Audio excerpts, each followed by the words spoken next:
Sveiki visi. Taigi šiandien pradėsim su nauju projektu. Ir kaip matote, tai bus Tamiya F16.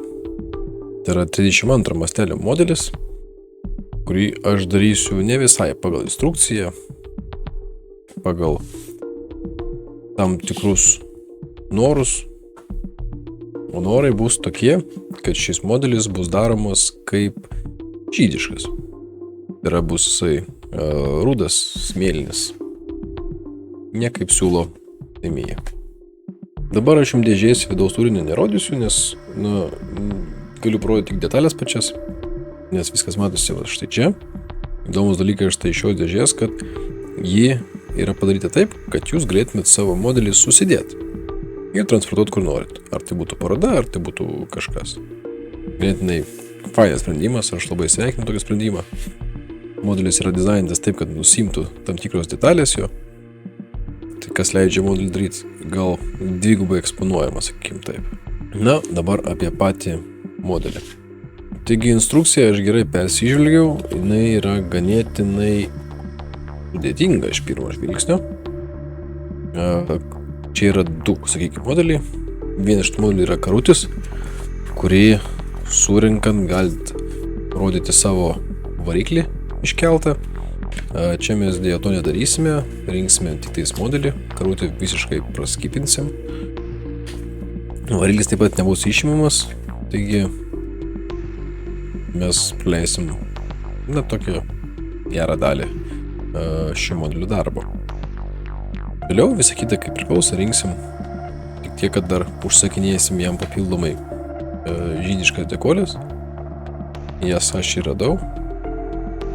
Taip pat papildomai aš jam turiu 3D lipdukus. Na, rinksim modelį. Na, dabar kas yra dėžėje. Šito dėžėje nėra.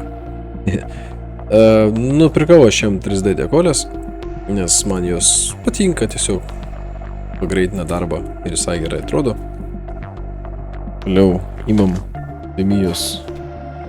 Kitas popierius yra įdėta nemažai štai iš tų Remove Before Flight vadinamų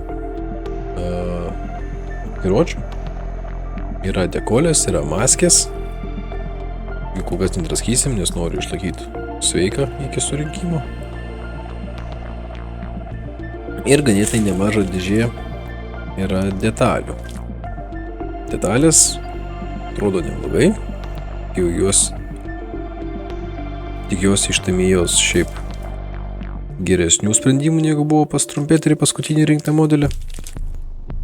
Na, bet čia pamatysim. Kokios atsiliepimų, kiek esu girdėjęs apie šį konkretų modelį, yra visai geri. Kokie jie bus renkant. Čia jau gali būti ir mano klaidų nemažai pridaryta. Nes, kiekvieniem modeliuotam gal yra normalu. Bet taip žiūrint, detalės gan didelės. Man patinka, kad nėra išskirtų vietų, kurios yra neprotingos. Tamiya šiaip iš savęs yra toks gamintojas, kuris mėgsta dalykus supaprastinti.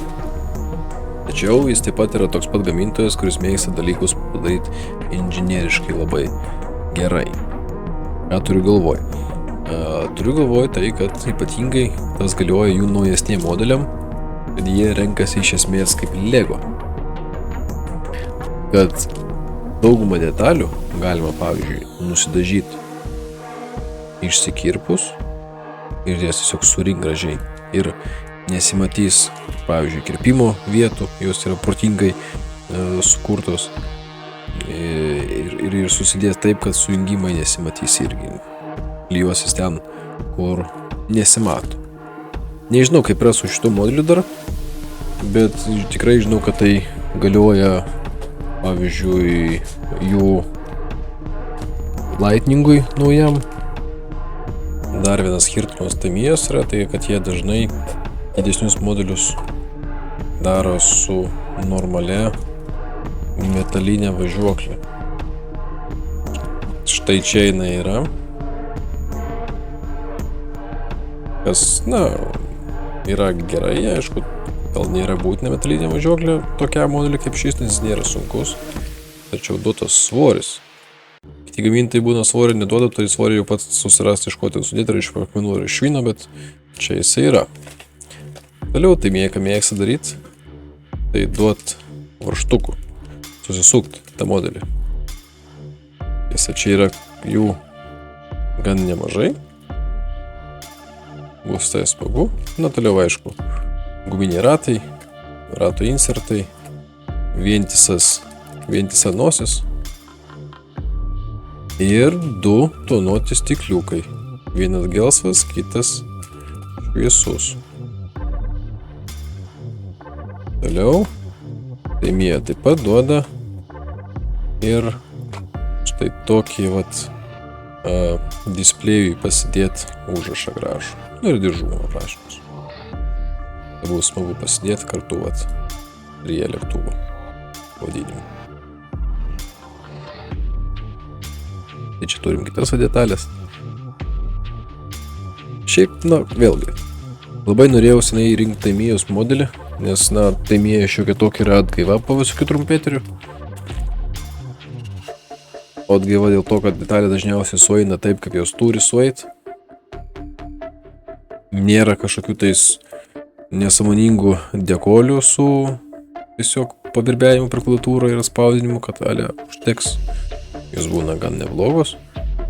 Tiesa, Tamiyos lipdukai yra kartu ir garsėja kaip nelabai geri, būtent tuo, kad jie yra stori. Čia mes jų naudosim labai nedaug, nes vėlgi sakiau, užsakinėsiu aš visai kitus rakiravimus. Na, bet tai čia vis tiek naudosim. Tai bus proga pasižiūrėti, ar čia vis tik tas pats. Na ir tiek. Štai detalės visos. Kitam video pradėsime rinkimą. Taigi tiem, kam įdomu šis lėktuvų projektas, prašau prisijungti. Ir iki kito karto.